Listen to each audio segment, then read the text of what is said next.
Right. Yeah, and I think with that, then they can have the confidence to know that no matter what is going on, you bring it back home. And we're going to come up with a game plan for us to still win, regardless of all the circumstances around us.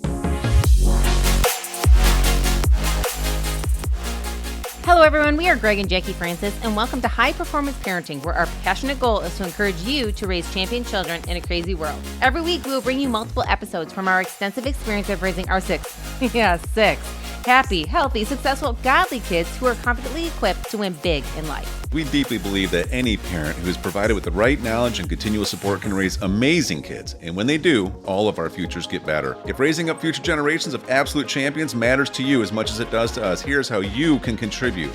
Like and share this podcast with everyone you know. And together, let's embrace this journey of raising champion kids in a crazy world.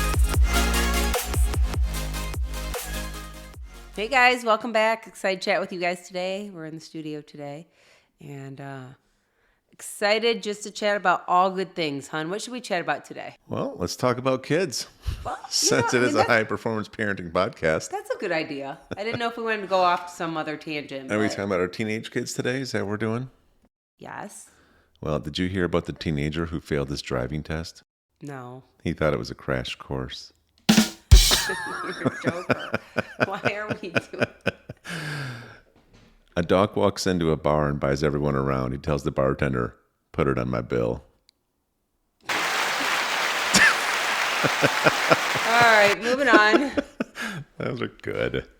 I just want to know, when did we start doing the jokes? Was that like a decision that you made? Well, it was like when you started encouraging me. I wasn't. I felt like that's when I really got into it.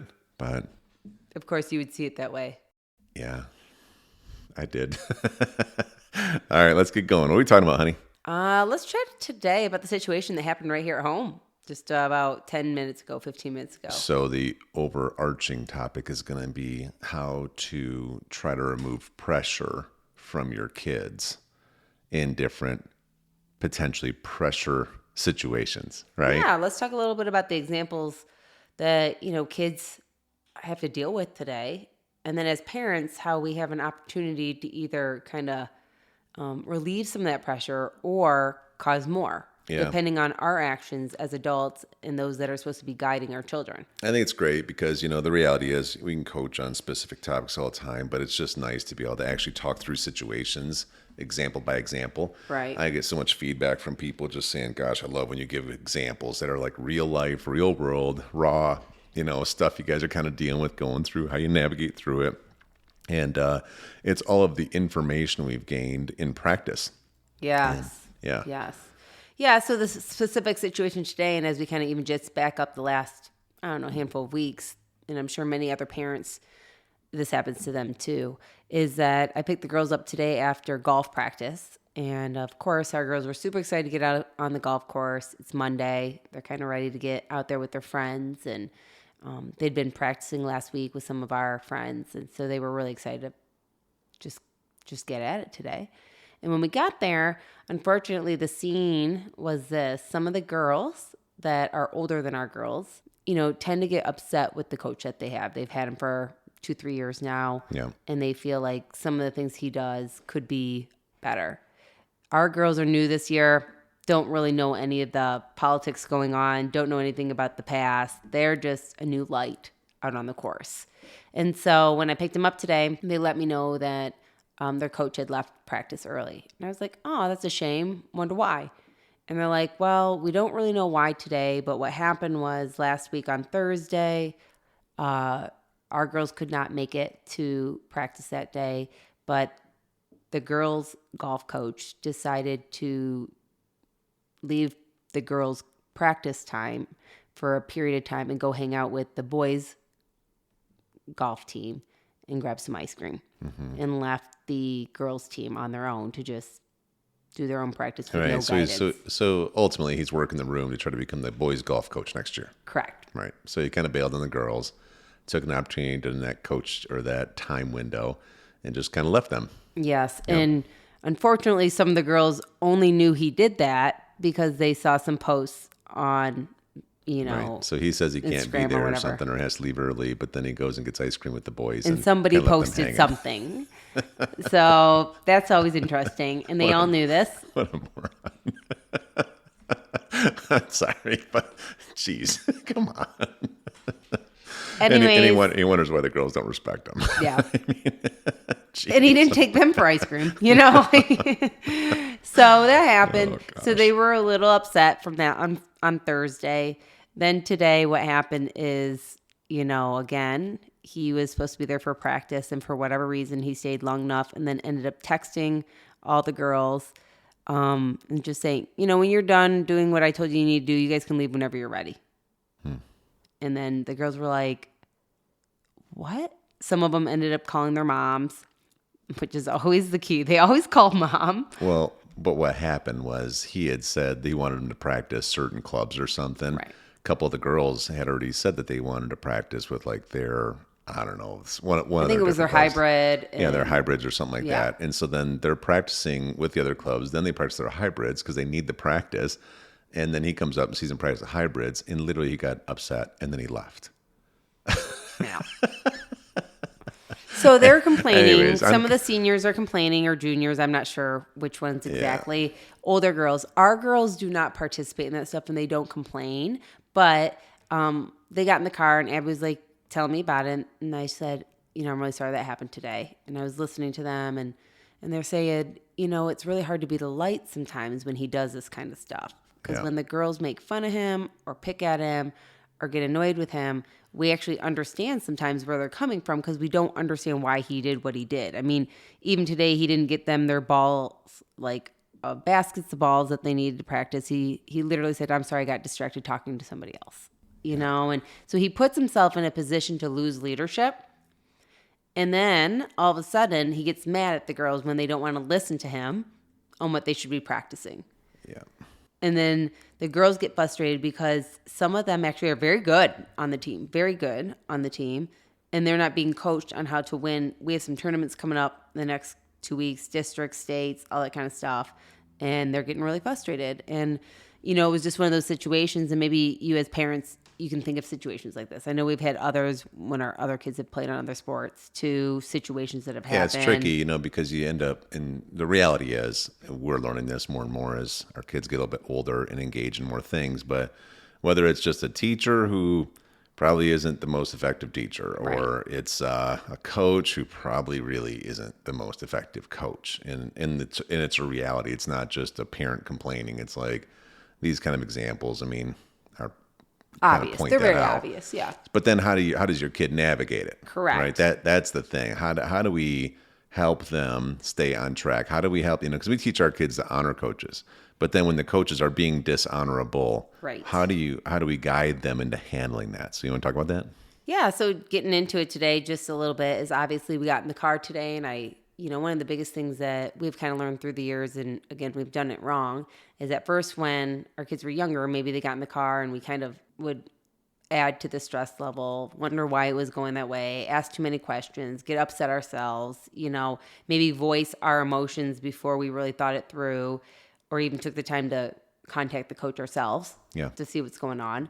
And that didn't really help our situation, because then no matter what, the kid felt frustrated, like, so do I go to practice anymore? Do I listen to the coach? Mom and Dad just said honoring, but now they're kind of joining us in the complaint fest. So what's going on? So we've learned now, when the kids get in the car, first of all, of course, I'm listening to them. And it's not like my kids are the type that just, totally rag on somebody. They're not that type of people. But you could tell they were frustrated, hurt, and upset themselves. So it gave me an opportunity to listen to them, hear their heart, hear their concerns, and chime in where I could. Like, yeah, I don't know if that was the best idea. I can understand why you're frustrated about that. Some of those decisions can lead to this, and give those kind of things. But then also teach them too how, in that situation, that they're allowed to come to me about this kind of stuff. They're allowed to discuss it with me. They're allowed to be raw and vulnerable and upset and mad, because in all reality, they give up time doing other stuff too to come be at the course, and they want to be coached. They're upset. They're like, they're mad that they don't get a coach that wants to give it their all with them, because they feel like they're giving their all, and they want to be heard for that. So it was good. I mean, we had like a 15-minute drive home to hear it, and even how some of the other kids were handling it. You know, they were pretty upset. They were calling their moms from the course, had them on speakers. Some moms are getting upset also. Some were like, well, can we discuss this at home when I'm off the speaker? You know? Like, yeah, that would be good if you didn't ever put me on speaker, you know, because I don't want to be put in that situation. And, you know, a few of the moms were getting upset, and I can understand that. But we got in the house, and it gave us a chance when we did that. We came in, and the kids, of course, they were like, hey, Dad. And you're like, how was practice? Yeah. Yeah. And what were their first words? Dad, can you be the coach next year? I'm like, what? What's going on? You know, what's happening right now? And then, of course, I'm starting to hear all these stories and everything that they're talking about, right? Right. Yeah. And I think the moral of it today is that as it's live and fresh here, is that as parents, we have to slow down enough to let the kids know that, yes, you know, I hear what you're saying, and, you know, that's valid. You'd want a coach that was around to see what you're doing, to help you improve, to care enough about you guys and not go sneaking off, you know, to play ice cream with somebody else or do ice cream with somebody else or whatever the case may be. But how do we want to handle this? That's the key now. Like, so the situation happened. So now how do we handle it is the key to the whole thing. Right. And that's the lesson in it all. It's like, okay, you know, taking a little pressure off the kids. First of all, let's let them vent for a minute. Let's let them air out their concerns. Let's make sure that they know that they're heard. Let's make sure that they know that what they're feeling is even valid, because it is. Yeah, and in their world, it's a big deal. I mean... And then even you and I probably have to vent for a minute because... Is that what we're doing here? Yeah, I think so. We're doing it really nice because we're being recorded. But probably best. Yeah. But then after that, it's like, okay, now I kind of vented. Now we kind of know the situation. We have learned over time through this season that this guy's not really a very organized person. He's not very into this. Let's just get real. You know, he's just not. I don't know what his agenda is. I don't know if he's just trying to get promoted to the next thing. He'd rather coach boys. I don't know. Like, I don't know. I don't know. I've never talked to him. I just know this. He just kind of base everything on how he's been acting. And so now we're going to start having conversations around, okay, well, even though you have a lack of leadership in the person that's supposed to be the leader, that's not a good enough reason just to like make your season bad. It's not a good enough reason just to be like, okay, well, I guess that's why we're going to fail. It's like, how do you pick up leadership now? How do you start, you know, thinking through what are possible solutions, you know, stuff like that. And that's what we're going to start probably discussing.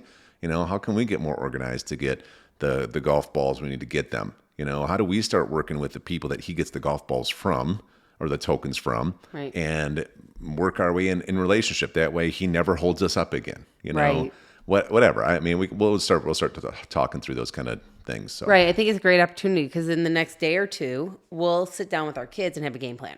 Like, we don't just throw away the whole season now. We don't just give up on the sport that they have loved for however many years right now. We come up with a game plan on how we still win. Yeah. And of course, this also goes with the saying that numerous times we've tried to communicate with this coach. You know, I can highly suggest many times to contact the coach. You know what I mean? I know all through the years it's been, hey, I think I'll send him a quick email, give him a call, whatever it may be on the different sports teams our kids have played for, to try to get to know the coach and understand better what's really going on. So if I can encourage anything, that's always our first go-to, is to get involved with the coach and see what's happening. Yep. And if the coach is receptive, then maybe we have something to work with. If the coach isn't, then we got to go back to the basics with our kids. Yep. And so that will be our first thing this week, is to get the kids organized. So how can you be the best version of you at the golf course? Does that mean that we got to get there early, get your bucket of balls, get you where you need to be, and do your thing?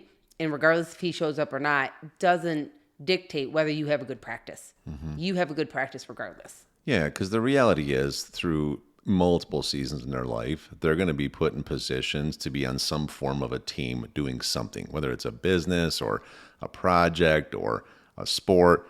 And there's going to be times when there's a lack of leadership. And so these are opportunities to learn how to take on leadership, right? Even if you are just a freshman in golf right now, you know, and so that's really the main lesson. And that's what we're going to help them navigate through now over the next, you know, handful of weeks. We're going to make the next couple of weeks finishing up the season the best they've ever had. We'll step in however we need to step in, but we're going to come up with some solutions, right? Yeah, and I think with that, then they can have the confidence to know that no matter what is going on, you bring it back home. And we're going to come up with a game plan for us to still win, regardless of all the circumstances around us. Right. Because just because circumstances are happening around us doesn't mean we say, well, because of the circumstances, I didn't get to succeed this year in golf. Yeah, or because of the circumstances, now I can start giving less honor than I should to authority, right? Because regardless if he's leading or not, he's still in a position of authority because he is the coach. And I know the other girls in the team that they talk about, that they're starting to kind of call him names and they're really sarcastic around him. And, you know, our kids have always been trained to call him either Mr. or Coach, whatever. And, you know, so now they don't want to stop doing that. And this isn't a good enough reason to stop doing that, because just because he's not acting with honor fully doesn't mean we stop acting with honor, right? Yeah, because we know that as we leave this season, we don't really know who the coach will be next year. I mean, there's assumptions that he may be doing it, but regardless, how you leave one season dictates how you go into the next season. Yeah, and you get what you give out. So if you stop giving out honor due to a circumstance, then you'll stop getting honor due to circumstances. Mm-hmm. And I don't think that's any example that we want to teach our kids ever. Right. Because I think sometimes we can get so caught up with, well, in this situation, I was allowed to be dishonoring. Mm-hmm. In this situation, mom and dad were too. In this situation, we just chucked it up to that coach stunk, and we can just call him whatever we want, do whatever we want. Yeah. But it goes with you wherever you go next. Right. And the reality is probably what will happen is we'll keep showing honor. We're going to finish the season great. Next year, they're going to walk up in the team. Maybe this other guy's to coach the boys now or something. And then, you know, they got this new coach, and he's probably going to be great. Yeah. You never know what could happen. You never know. Yeah. Maybe it'd be Coach GF. Who knows? You never can tell. Right. Hey everyone, thanks for listening and thanks for your love and support. We hope that today's episode added tremendous value to you and your family. It would mean so much to us if you would partner with us on our mission of helping parents around the globe raise champion children in this crazy world. To do so, simply take a moment to like and share this podcast with everyone in your network. And we have great news. You get more of us. You can expect new episodes every Monday, Wednesday, and Friday mornings. So be sure to consistently tune in with us and enjoy our show. See you next time.